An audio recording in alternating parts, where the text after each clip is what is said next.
Déjà, pour répondre à la question de Madame la députée Annie Vidal, sur les preuves que j'ai en ma possession, euh, j'ai effectivement 250 personnes qui ont participé à tous les niveaux. Et c'est très important. C'est-à-dire, il y a à la fois des familles et des salariés du personnel soignant, c'est-à-dire des auxiliaires de vie, c'est-à-dire des cadres infirmiers, des aides-soignantes. Tout cela me raconte les dysfonctionnements sur le terrain, c'est-à-dire les conséquences du système. Eux, au quotidien, se rendent compte qu'effectivement, ils n'ont pas assez de protection pour changer les résidents. Ils n'ont pas assez de produits d'alimentation pour donner correctement à manger aux résidents. Mais ils ne sont, si vous voulez, ils subissent, ils voient le constat, mais ils ne sont pas capables de comprendre les raisons de ces dysfonctionnements.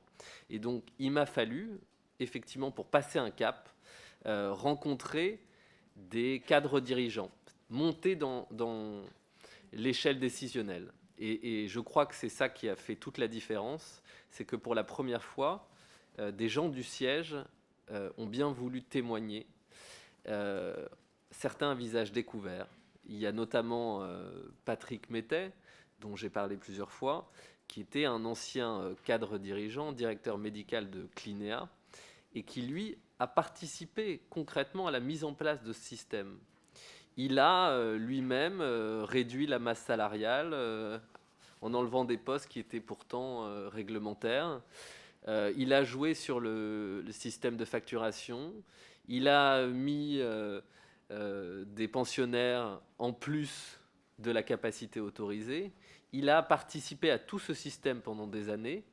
Et aujourd'hui, après être parti du groupe, et c'est très important à raconter, mais beaucoup de personnes qui ont participé à ce système euh, se sont trouvées après dans un état de choc, je dirais, post-traumatique. C'est-à-dire beaucoup ont fait ensuite des psychanalyses pendant plusieurs années. Moi, j'ai beaucoup de personnes à haut niveau qui m'ont raconté ça parce que pendant des années, ils se sont retrouvés à participer à un système qui allait contre leurs propres valeurs morales et éthiques. Donc c'était un vrai travail de remise en cause de ces cadres dirigeants, de ces directeurs régionaux.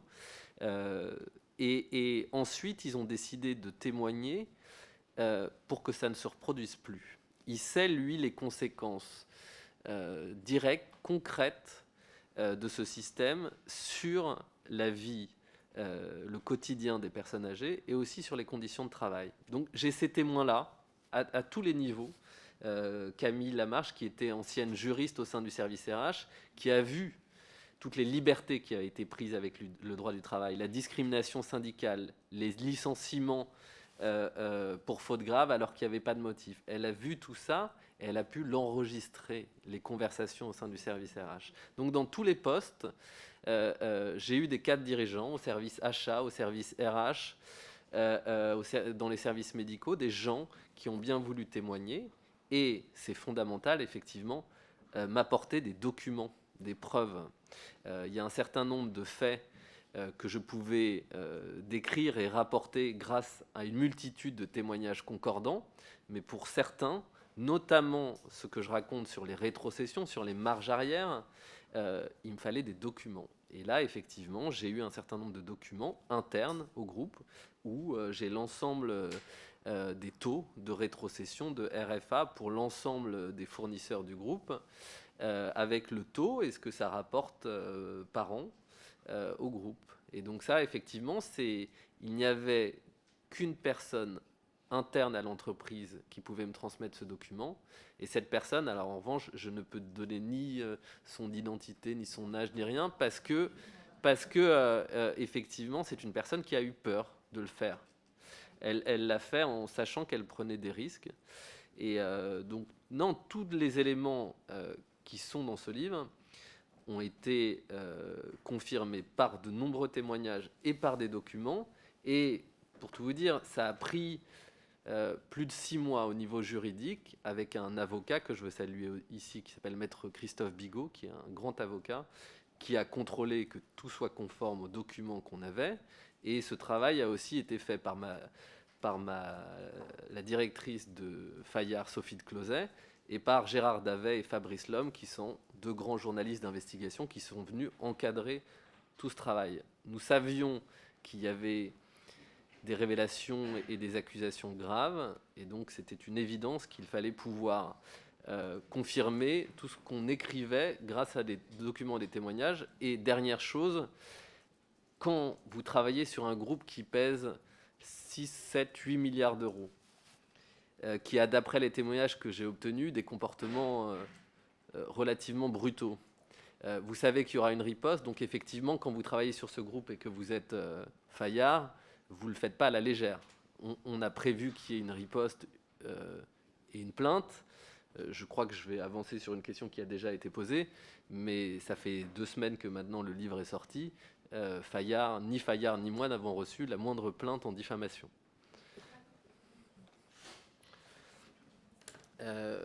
Ensuite, je continue, je réponds à monsieur le député Brenier. Madame, pardon, excusez-moi. Sur le travail des agences régionales de santé, alors, pour être le plus pédagogique possible, sans porter des accusations trop graves sur les agences régionales de santé. Moi, ce qu'on me rapporte, encore une fois, des gens de l'intérieur, des cadres dirigeants qui ont vécu ces contrôles. Dans le groupe, pendant 10 ans, 15 ans, 20 ans, les dirigeants, la direction générale, se sentaient effectivement tout puissants et dans une impunité totale parce qu'ils savaient leur supériorité sur le public. C'est-à-dire que, en général, je dirais les 3/4 du temps, les contrôles, les inspecteurs des agences régionales de santé prévenaient l'établissement 3 semaines ou 1 mois avant qu'il y ait des contrôles. Ce qu'il faut savoir, c'est déjà il y a très peu de contrôles. Les ARS n'ont pas assez de moyens, pas assez de personnel sur le terrain, donc il y a très très peu de contrôles. Les chiffres sont assez explicites, ils sont sortis ces derniers jours, mais les contrôles sur le territoire, j'ai même moi rencontré plusieurs anciens directeurs d'ARS d'Île-de-France, mais pas seulement, qui m'ont tous dit que les moyens qu'ils avaient n'étaient pas à la hauteur des missions qu'on leur avait confiées. Donc il n'y a pas assez d'inspecteurs pour contrôler. J'ai d'ailleurs aussi ces derniers jours des inspecteurs des ARS qui m'envoient des mails pour me confirmer ça, qu'ils n'avaient pas les moyens de travailler et qu'ils avaient pu, à certains moments, suspecter les pratiques que je dévoilais dans le livre, mais qu'ils n'avaient pas eu les moyens de les dévoiler. Donc, même les inspecteurs de l'ARS sont assez conscients du manque de moyens. Le deuxième souci, c'est qu'effectivement, les ARS prévenaient les établissements, et donc à ce moment-là, en général, le groupe prenait très rapidement des mesures de correction avant les contrôles. Là encore, j'ai quelqu'un qui témoigne à visage découvert et qui m'explique ce qui était fait juste avant le contrôle. Il me disait qu'est-ce qui se passait ? Tout simplement, on n'avait pas assez de personnel par rapport à notre capacité réglementaire. On avait des lits en trop. C'est très simple. Pendant 2 semaines, ils prenaient du personnel d'un autre établissement qui ramenait dans cette EHPAD ou cette clinique. Ils modifiaient les plannings des dernières semaines. S'il y avait des personnes en trop, il m'a même raconté qu'il lui est arrivé le jour du contrôle de prendre 3 pensionnaires surnuméraires et de les amener dans un autre établissement le temps du contrôle. Donc, il me disait que c'était fait avec une facilité déconcertante. Et le dernier élément que je pourrais indiquer aussi, c'est qu'effectivement, il y a une porosité dans ce secteur très forte entre le public et le privé, et que un certain nombre d'anciens hauts fonctionnaires des agences régionales de santé ont ensuite été embauchés et par Orpea, et par Corian et par d'autres, mais certains anciens inspecteurs travaillent aujourd'hui au sein du groupe Orpea, donc connaissent les mécanismes des contrôles, ont un certain nombre de relations encore avec les ARS. Donc cette porosité-là, au minimum, elle interroge. Il y a notamment dans ce livre une personne dont je n'ai pas voulu donner l'identité. C'est un choix qu'on a fait avec ma maison d'édition, mais il y a une ancienne haute fonctionnaire de l'ARS Île-de-France, qui effectivement, d'après les témoignages, encore une fois, de cadres dirigeants de l'entreprise, qui étaient en contact direct avec des dirigeants d'Orpea pendant des années, qui leur permettaient d'obtenir un certain nombre d'informations sur les nouvelles autorisations d'ouverture d'établissements qui allaient être mis en place, sur des contrôles à venir, etc. Il se trouve que cette personne a démissionné, je n'ai plus la date exacte, mais en 2011, je crois, et que 3 semaines après, elle était embauchée par Clinéa et devenait une des conseillères particulières du directeur de Clinéa. Donc cette porosité entre les agences régionales de santé et les groupes privés, elle est pour le moins inquiétante, ouais. Ça, c'est une certitude. Donc non, je pense que d'après le témoignage que j'ai obtenu, encore une fois, moi, je suis journaliste, j'ai travaillé 3 ans sur la question, mais je ne fais que rapporter des dizaines et des dizaines de témoignages, dont de gens de l'intérieur. Ils me disent effectivement pas assez de contrôle, des contrôles prévenus à l'avance, et effectivement une porosité très forte entre le public et le privé, entre les agences régionales de santé et ce groupe. Et donc, ce qui faisait factuellement, très factuellement, que le groupe n'avait absolument pas d'inquiétude s'agissant des contrôles de l'État. Et je crois que vous m'avez posé aussi une question sur les 15 millions, je crois, c'est ça qu'on m'a proposé. Elle est là, Madame Bonnier. Pardon. Oui, si vous voulez, sur ces 15 millions, j'essaye, moi, je l'ai rapporté dans le livre parce qu'effectivement, c'est un fait, c'est arrivé pendant cette enquête. J'ai reçu, je l'ai raconté déjà plusieurs fois, mais un certain nombre d'intimidations de la part du groupe, notamment via l'ancienne directrice de la communication, qui a plusieurs fois, effectivement, est menacée de porter plainte, m'a expliqué que je faisais pression sur certaines sources. J'ai appris aussi que des agences régionales de santé avaient prévenu le groupe après que j'ai tenté de les contacter.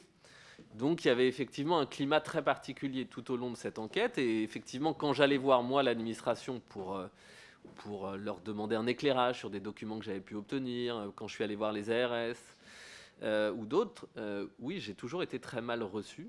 On n'a jamais voulu me rencontrer et discuter des éléments que j'avais en ma possession. Et il est arrivé que des hauts fonctionnaires puissent contacter le groupe Orpea pour les prévenir de mon enquête et du fait que j'avais essayé de les contacter. Donc là encore, ça m'a questionné tout du long.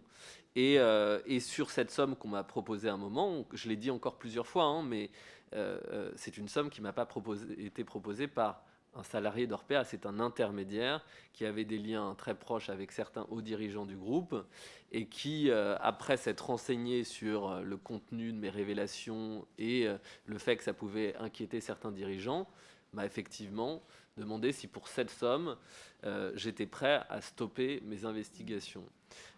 J'essaie de ne pas en faire un thème central dans ce que je raconte, parce que pour moi, le plus fondamental, c'est le système que le groupe a mis en place, et un système qui, encore une fois, nécessairement crée des situations de maltraitance. Donc c'est ça le cœur de mon sujet. Ensuite, monsieur le député Vigier, sur les alertes de soignants, il y avait les 15 millions et... Est-ce qu'il y avait eu des alertes de soignants? C'est la question que vous m'avez posée. Pardon. Voilà. Pardon. Non, mais prenez le micro si vous devez intervenir. Non, c'est bon? Est-ce qu'il y avait eu des alertes de soignants? C'était la question. Oui, si vous voulez, ça c'est aussi un autre grand sujet. C'est que il y a eu ces 10, 15, 20 dernières années beaucoup d'alertes. C'est-à-dire, moi j'ai des familles qui sont allés voir, qui ont envoyé des lettres aux agences régionales de santé, aux inspecteurs des conseils départementaux, qui ont alerté, qui, pour certaines, ont porté plainte. J'ai des salariés, pareil, qui ont remonté des alertes. Il y a les syndicats, la CGT, mais pas seulement, la CFDT, FO, qui a raconté les conditions de travail, les licenciements abusifs, la discrimination syndicale avec la création de ce syndicat maison qui s'appelle Arc-en-Ciel. Et tous me disent qu'ils n'ont pas été écoutés, qu'ils avaient l'impression de parler à un mur. Il y a une chose qui me marque aussi, c'est s'agissant de la justice. Moi, j'ai des avocats qui m'appellent aujourd'hui pour me dire que certaines plaintes, certains dossiers qui étaient bloqués depuis 2-3 ans se sont débloqués 2 jours après la sortie du livre. Il y a des enquêtes préliminaires qui n'étaient pas lancées, ou alors on demandait des dépôts de consignation pour lancer une procédure de 15 000 €. Enfin, il me raconte énormément de blocages, et le fait que là, en ce moment, il y a des choses qui se débloquent partout en France. Tant mieux, il faut s'en féliciter, mais c'est vrai que ça interroge. Moi, je me suis interrogé tout au long de mon enquête, encore une fois très factuellement, sur le fait que l'administration, pour le moins, ne m'a jamais aidé, voire n'a pas apprécié mon travail. Je leur disais, j'ai écrit des mails, j'ai appelé, notamment pour avoir, si vous voulez, pour pouvoir prouver qu'il y avait des écarts entre les documents internes à l'entreprise sur la masse salariale et les produits de santé et les documents donnés aux autorités de contrôle, c'est-à-dire notamment aux agences régionales de santé. Moi, j'avais des directeurs qui me donnaient des documents internes. J'avais besoin des documents transmis aux autorités de contrôle pour voir s'il y avait une différence et donc une double comptabilité. Jamais aucune ARS en France a accepté de me donner ces documents en me disant qu'ils n'étaient pas publics, que ça ne me regardait pas. J'ai donc saisi la CADA. La CADA m'a dit la même chose.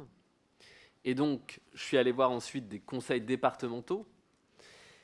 Certains m'ont dit non. Et si finalement le conseil départemental de Gironde et le conseil départemental de Vienne, qui m'a dit, écoutez, c'est normal qu'on vous transmette ces documents. Vous faites une investigation sur l'argent public. Si vous devez trouver des choses, effectivement, ça nous intéresse nous aussi parce que c'est l'argent de notre conseil départemental. Donc ils m'ont soutenu, ils m'ont donné les documents et ils m'ont permis pour la première fois de voir que effectivement les documents internes donnés que j'avais des directeurs n'avaient pas les mêmes chiffres que les documents transmis aux autorités de contrôle. Si ces conseils départementaux n'avaient pas accepté de me donner ces documents, j'aurais jamais pu prouver ça. Jamais une ARS m'a permis de le faire. Donc oui, je me suis inquiété du fait que l'administration soit si peu encline à me soutenir pendant cette enquête. Pour ce qui est de monsieur le député Boris Vallaud, vous me demandez effectivement déjà si j'ai reçu on a reçu une plainte. Effectivement, non. Depuis la parution du livre, on n'a eu aucun contact avec Orpea et on n'a reçu aucune plainte. Ça fait donc maintenant plus de 2 semaines et donc nous n'avons pas reçu de plainte. Ensuite, pour ce qui est aujourd'hui, vous me demandez ce que je pense de la réaction de l'État et de la réaction de l'Assemblée et de ce qu'a pu faire Madame Bourguignon également. Effectivement, moi je suis journaliste, je ne suis pas là pour donner les bons points et les mauvais points. Ce que je peux dire, encore une fois, grâce à la connaissance que j'ai pu acquérir ces 3 dernières années et grâce aux témoignages des gens de l'intérieur et notamment des cadres dirigeants, c'est que oui, pour l'instant, ce qui est fait n'est pas à la hauteur. Je sais, moi, que les gens qui mettaient en place ce système, quand ils étaient prévenus des contrôles, ils avaient la capacité, effectivement, en 2-3 semaines, de remettre les choses en ordre. Ben, c'est précisément ce qui est en train de se passer. Une nouvelle fois, ça fait donc maintenant plus de 2 semaines que le livre est sorti. J'aimerais savoir combien d'établissements ont été contrôlés en France. S'il y a 10% des établissements d'Orpea qui ont été contrôlés, c'est bien le maximum, mais je pense qu'il y en a même pas 3 ou 4. La Belgique a répondu beaucoup plus vite. L'Allemagne, en ce moment, lance des investigations. Donc oui, je pense que l'État ne se rend pas compte que plus elle laisse du temps à ce groupe, plus des mesures de correction seront mises en place. Et je pense effectivement que c'est très important qu'il y ait la commission des affaires sociales qui décide de se saisir du sujet, mais que malheureusement, si vous ne la transformez pas en commission d'enquête, vous n'aurez pas de réponse. Vous aurez, moi, ce que je peux vous apporter, mais vous n'obligerez pas les dirigeants de ce groupe à répondre, et notamment ceux qui ont mis en place ce système et que j'ai cité tout à l'heure, à savoir Jean-Claude Brodank, qui a aujourd'hui quitté, après avoir quitté le groupe, pendant mon enquête pour se rendre au CINERPA, le syndicat national des maisons de retraite privées. Il a, après la parution de ce livre, 2 jours après, quitté le CINERPA pour se rendre chez Bastide, principal fournisseur d'Orpea. Yves Lemann a démissionné le dimanche suivant la parution, et le docteur Marian est en Belgique.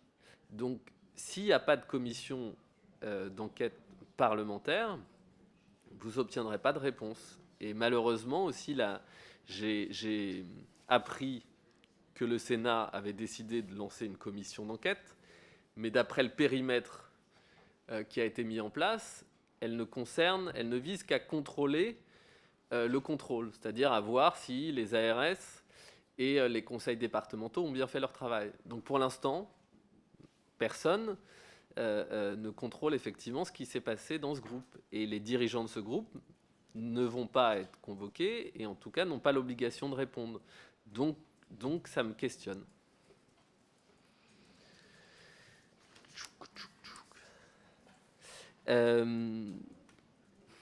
Ensuite, c'était Madame Firmin.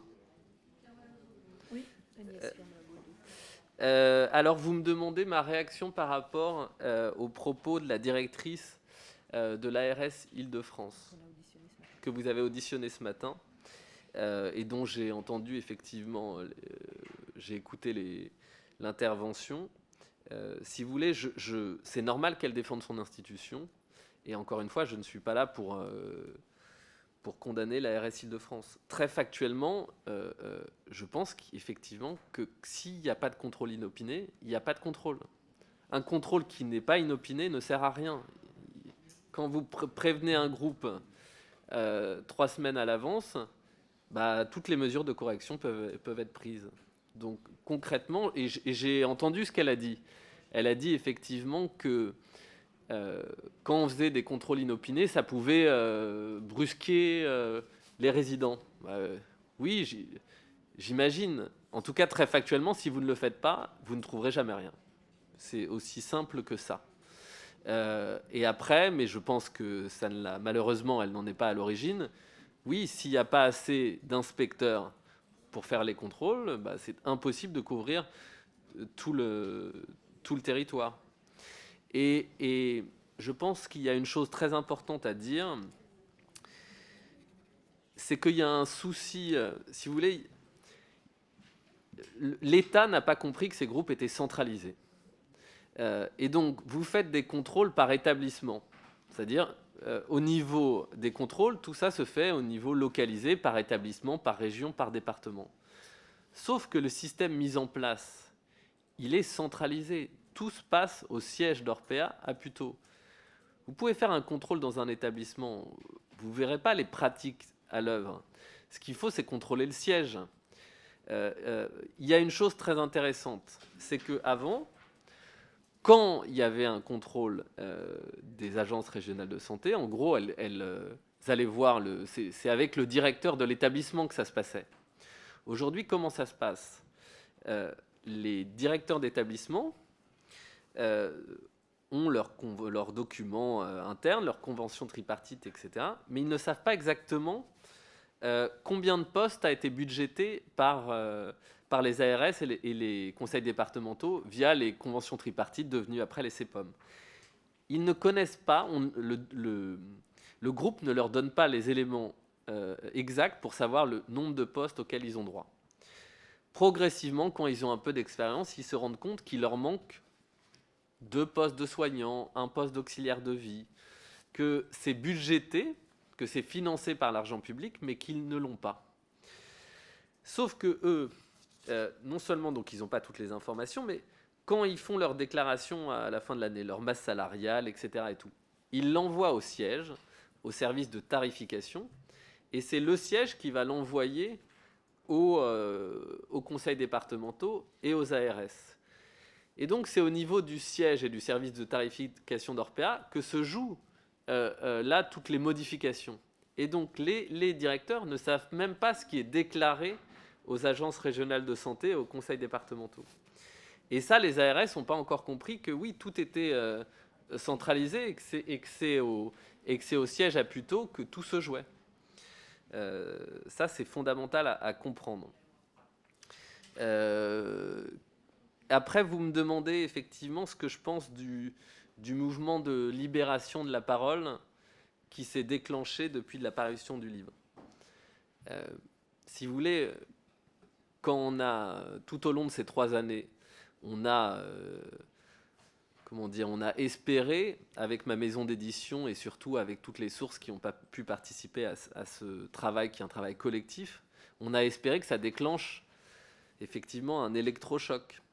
Parce qu'il y avait eu beaucoup de reportages et d'émissions sur le sujet, et qu'à chaque fois, j'ai envie de dire, ça n'avait pas vraiment changé le système. Et moi, j'ai eu beaucoup de sources qui ont participé. Non seulement elles avaient peur du groupe et des ripostes possibles, mais elles avaient peur de prendre des risques pour rien. C'est-à-dire que qu'elles parlent, mais que les médias ne les écoutent pas, que les politiques ne les écoutent pas, qu'il ne se passe rien. Donc il fallait effectivement, pour qu'une fois ça provoque un électrochoc, il fallait que ça soit, implacable. C'est-à-dire qu'il y ait tellement de témoignages à tous les postes et des documents pour montrer que, si vous voulez, pendant très longtemps, on a pu voir dans des reportages qu'il y avait des dysfonctionnements globalement dans certains EHPAD, qui manquaient de personnel, que certaines personnes âgées étaient abandonnées au moment du repas, etc. Et tout. On voyait les conséquences, mais on ne pouvait pas définir si c'était dysfonctionnement localisé, si c'était le personnel soignant qui avait mal fait son travail ou un directeur d'établissement, si c'est parce qu'il manquait d'argent public, ou si le groupe était responsable. Ce livre, en tout cas pour ce groupe, montre que la vraie question, elle n'est pas du côté des actes du personnel soignant ou du manque d'argent public. La question là, c'est pas qu'il manque d'argent public. Le groupe en capte une partie. C'est donc que le groupe n'en manque pas, vu que quand on leur donne 10 postes, ils peuvent en mettre 8. La question, elle n'est pas là. Elle est qu'on a laissé faire ces groupes pendant des années et qu'effectivement, ils ont profité des failles de l'État. Et la vraie question, elle est sur la manière dont ils ont utilisé l'argent public.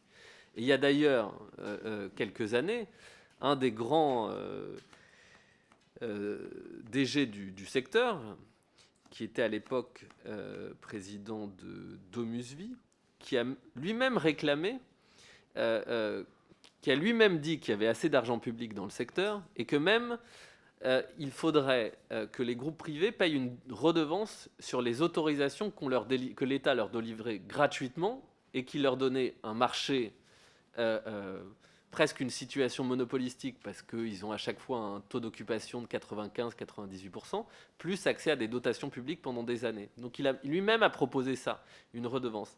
Donc ce livre, il raconte ni des dysfonctionnements, des actes de maltraitance du personnel soignant, ni un manque d'argent public. Il raconte simplement qu'un groupe a profité des faiblesses de l'État pendant des années et que le système qu'il a mis en place, qui est effectivement un système de réduction des coûts extrêmement brutal, a des conséquences directes sur les conditions de travail et sur la qualité de la prise en charge des personnes âgées. Et oui, évidemment, on ne s'attendait pas à une telle libération de la parole. Je pense que si elle est si importante, c'est parce que il y a des dizaines de milliers, voire des centaines de milliers de personnes qui attendaient ce moment.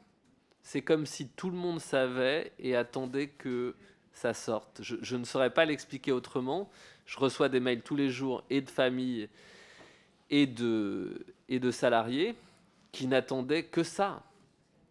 Et je pense que ça nous ramène tous. Je suis très surpris que je suis interpellé dans la rue et par des personnes d'un certain âge et par des jeunes. Et effectivement, je pense que la gestion, la prise en charge des personnes âgées nous ramène tous à notre propre humanité. Et je vois en tout cas à quel point c'est une question qui concerne tout le monde. C'est comme si on se réveillait et qu'on se disait comment c'est possible que notre société, pendant 20 ans, 25 ans, 30 ans, ça date du début des années 90, a pu abandonner à ce point cette question ou fermer les yeux sur ces questions. Et ensuite, vous me posez une question sur la différence, effectivement, de ce que je pense entre le public et le privé. Encore une fois, moi, je suis journaliste. Je n'ai pas à vous dire, je n'ai pas enquêté sur tous les groupes privés et sur tous les groupes publics, et je ne me permets pas d'avoir d'avis global. Effectivement, je pense qu'il peut y avoir des dysfonctionnements dans des EHPAD publics, et comme il peut se passer des choses très bien dans des EHPAD privés, j'en ai eu écho et je l'ai vu. En revanche, ce qui est sûr, c'est que le système actuel permet des dysfonctionnements très graves dans le privé. Et que si vous pouvez avoir des établissements publics qui localement dysfonctionnent, dans les publics, il ne peut pas avoir un système comme celui qui a été organisé chez Orpea pendant 20 ans. Ce n'est pas possible. Il faut un groupe de 50, 100, 200 établissements, il faut une direction générale, il faut une politique commune à tous les établissements pour mettre en place un système. C'est très différent. Effectivement, moi je fais très attention et parfois je suis gêné quand j'entends certains débats à la télévision où on mélange des maltraitances, j'ai envie de dire, des actes individuels de maltraitance qui malheureusement continueront à arriver, et un système mis en place au plus haut niveau d'un groupe qui est effectivement un système mûrement réfléchi, très sophistiqué, et qui crée de la maltraitance au quotidien. Je donnerai plus de détails tout à l'heure si on m'interroge sur ces questions, notamment sur les questions de rationnement des produits d'alimentation, des produits de santé, et sur les questions de marge arrière, qui sont les trois séries de documents que j'ai amenés. Mais oui, je fais une grande différence entre ce qui est mis en place dans ce groupe et ce qui peut se passer dans d'autres groupes ou dans le public, qui peut effectivement parfois tenir et au manque de moyens, et à des dysfonctionnements, et à des actes isolés. Mais ça n'a rien à voir avec un système organisé comme celui-là. Et pour finir, je vous dirais que je ne me permettrai jamais de condamner le privé en général. Effectivement, je pense qu'il y a des choses qui se passent bien. En revanche, factuellement, d'après, encore une fois, les témoignages que j'ai obtenus et ce que j'ai pu voir, il y a deux vecteurs, deux raisons principales à cette course au profit et donc à ces situations de maltraitance.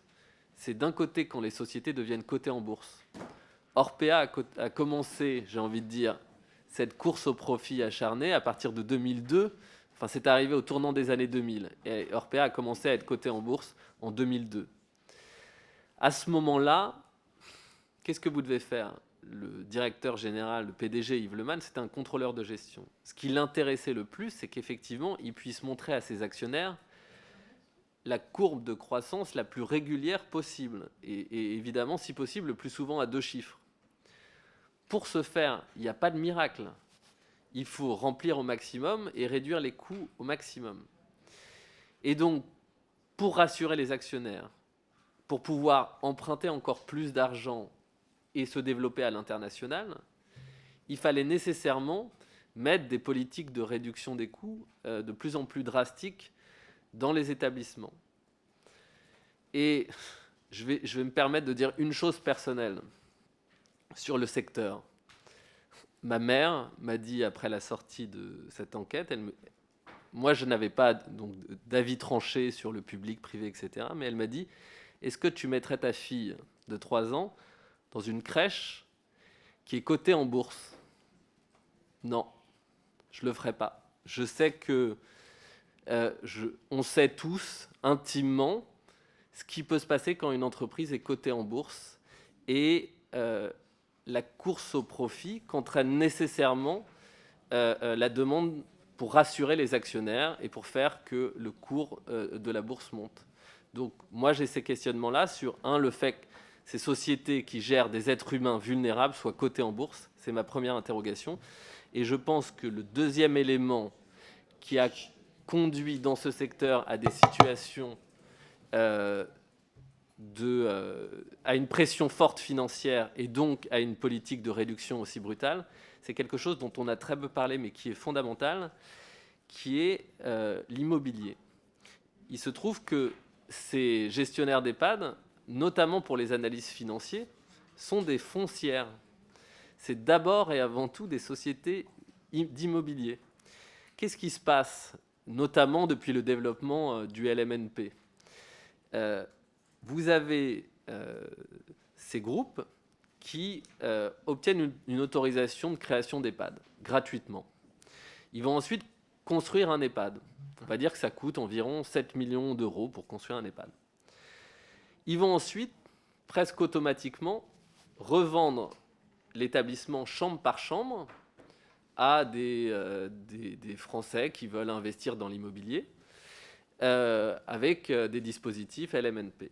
Et donc, ils vendent ces chambres, et donc, ils vont vendre l'ensemble de ces chambres. L'EHPAD leur a coûté 7 millions. Ils vont le vendre 10. Et bien ensuite, ils doivent reverser aux propriétaires de ces chambres un loyer qui est entre 5, 5,5, 6%. Il se trouve que dans ces gestionnaires d'EHPAD, il y en a qui achetaient 7 et qui revendaient 10, et il y en a d'autres qui revendaient 12 ou 13. Il y a ceux qui voulaient prendre, j'ai envie de dire, générer du cash tout de suite. Et quand vous faites ça, qu'est-ce que ça fait? Les conseils départementaux, encore, là, je pense, ne comprennent même pas le mécanisme. Si vous revendez 12, vous devez payer aux propriétaires de ces chambres 5,5%, non pas de 8 ou 10 millions, mais de 12 millions. Donc vous faites peser à votre résidence une charge encore plus lourde. Donc votre directeur d'établissement, lui, il voit juste que son loyer, ce qu'il doit payer aux propriétaires des chambres, est de plus en plus important. Et donc, pour répondre aux exigences du groupe de taux, de marge, de rentabilité, etc., il va devoir encore plus réduire les coûts dans ces établissements. Donc rationner, donc baisser le personnel. On a laissé ces établissements pouvoir faire de l'immobilier pendant des années, et en faisant ça, nécessairement, en fonction du prix à laquelle ils vendent leur chambre, ça met une pression financière très importante sur les directeurs d'établissement. Ça, c'est le deuxième point qui est fondamental.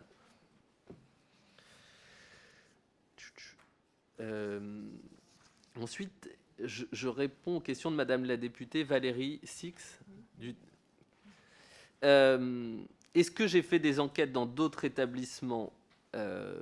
J'ai eu à connaître des dérives dans d'autres sociétés.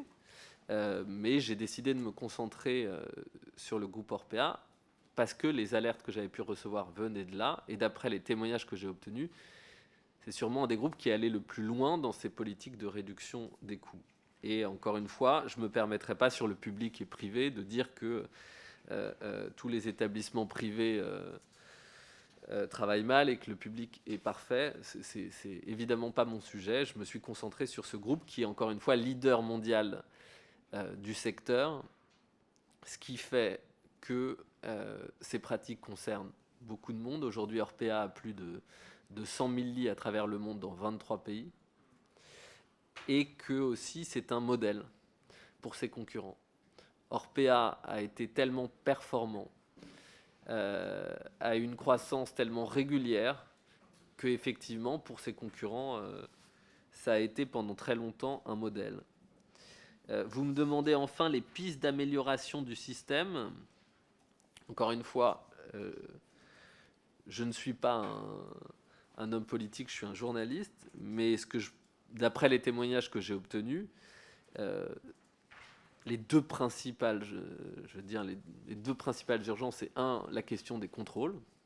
Donc, d'après les témoignages que j'ai obtenus, il n'y a pas de contrôle, ou en tout cas, ils sont défaillants. Ils ne sont pas à la hauteur de la sophistication des systèmes des groupes privés. Et la deuxième chose, si vous voulez, il y a la question des contrôles et la question du financement. C'est-à-dire qu'aujourd'hui, les financements de l'État, qui sont très importants. Moi, quand j'ai commencé cette enquête et que j'ai commencé à en discuter avec certains de mes proches, je pense que le grand public ne savait même pas qu'un groupe comme Orpea, qui fait un chiffre d'affaires de plus d'1 milliard d'euros par trimestre, a des subventions publiques. Personne ne le sait. Orpea bord de Seine, qui fait payer ses chambres entre 7 et 12 000 euros, reçoit entre 1 million d'euros et 1,5 million et 2 millions d'euros de dotation publique par an. Les gens ne savent pas ce que ça représente. Ces EHPAD Orpea, c'est donc entre 1 et 2 millions d'euros de dotation publique par an, si on compte les conseils départementaux et les ARS.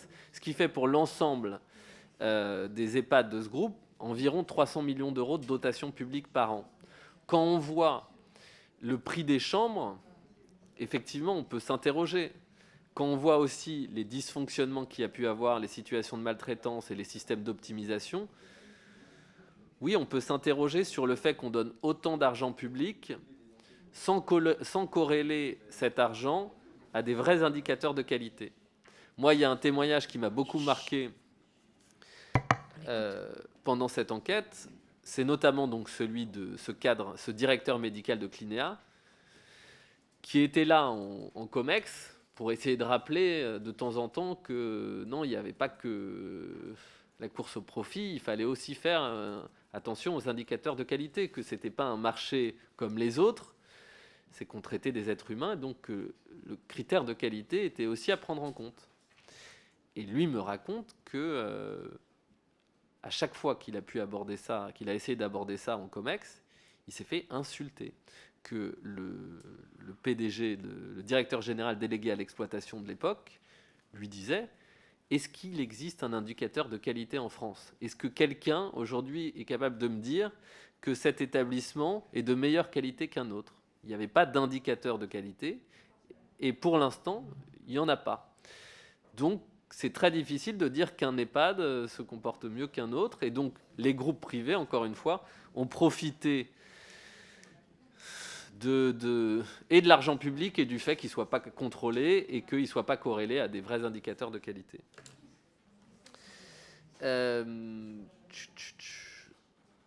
Madame Ibora. Non, non, Madame. Ah non, elle n'a pas. Non, alors c'est Madame Dubié. La dernière question. Mais vous avez noté effectivement Madame Ibora, mais c'est Madame Dubié. D'accord.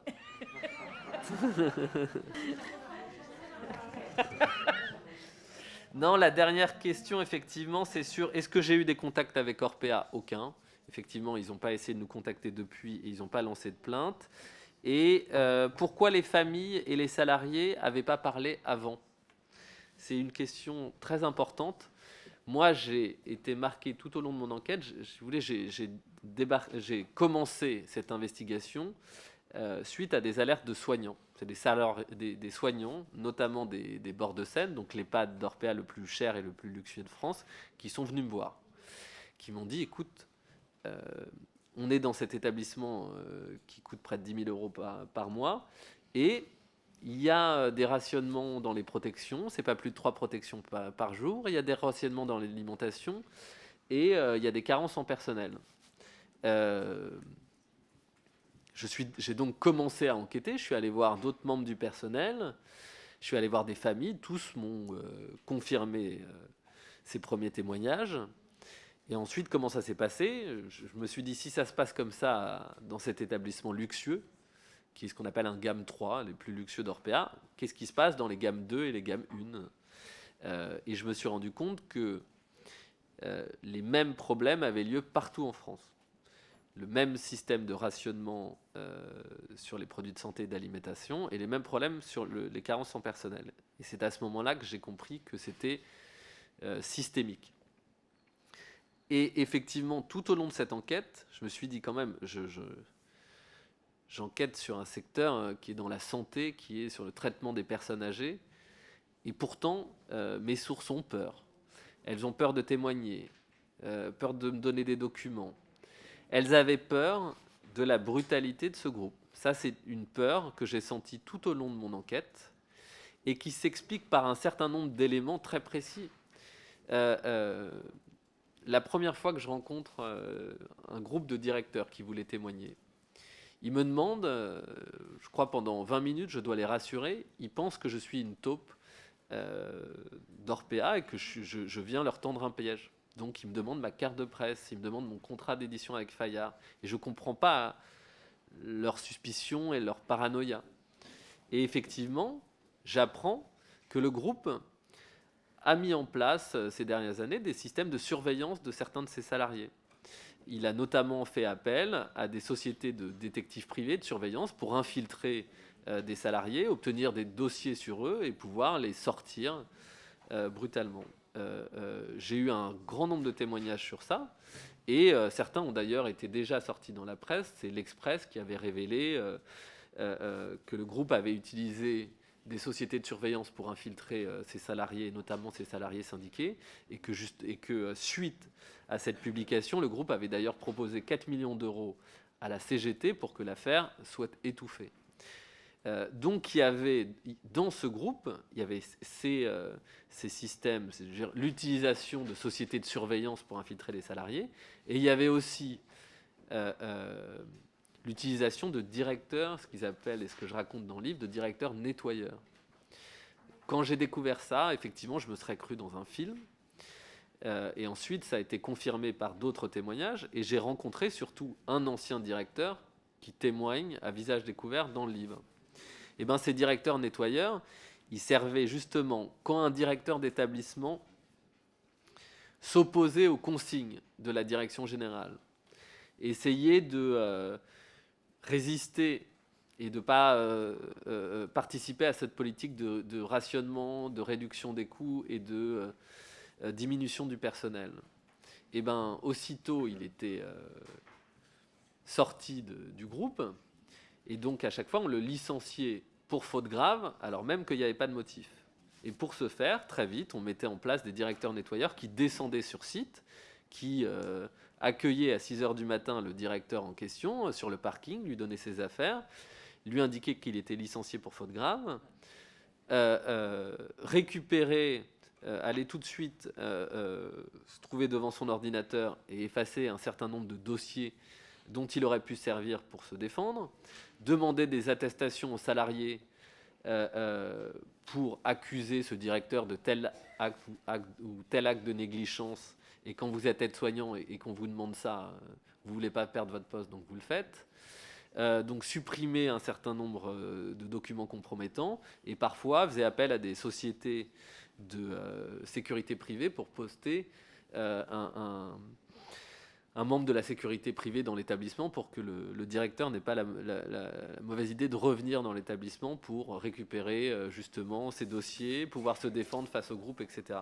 Donc c'est un groupe qui a eu des méthodes très brutales, et c'est ce qui explique que les salariés n'aient pas osé parler avant, des directeurs, des gens à très haut niveau. J'en ai encore qui me contactent aujourd'hui, qui veulent témoigner ou m'apporter d'autres éléments, mais qui veulent encore le faire anonymement parce qu'ils ont peur. Et les familles, c'était un peu la même chose. Il y avait aussi beaucoup de peur.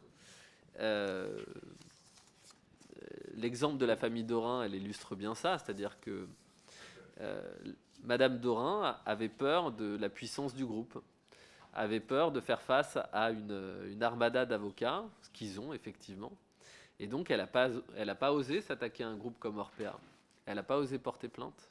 Et moi, j'ai des familles qui ont porté plainte, et ça a été, même s'ils ont gagné, très difficile, parce que le groupe a fait produire, encore une fois, des attestations de soignants ou d'auxiliaires de vie qui racontent que la dame en question ne fait ça que pour l'argent, qu'elle n'est jamais venue sur place, etc. Quand vous êtes un groupe comme Orpea, encore une fois, et que vous demandez à vos aides-soignants ou à vos auxiliaires de vie de faire une attestation, elle le fait. Donc oui, pourquoi les familles et les salariés n'ont pas parlé avant? Je pense que c'est d'abord et avant tout parce qu'ils avaient peur. Très bien, monsieur Castanet. Vraiment, nous étions tous tout oui. Les réponses sont claires, sans langue de bois, et nous interrogent vraiment très fortement sur un système quand même, il faut bien le dire, opaque, très, très organisé, avec un management par la terreur. Et cela suscite d'ailleurs beaucoup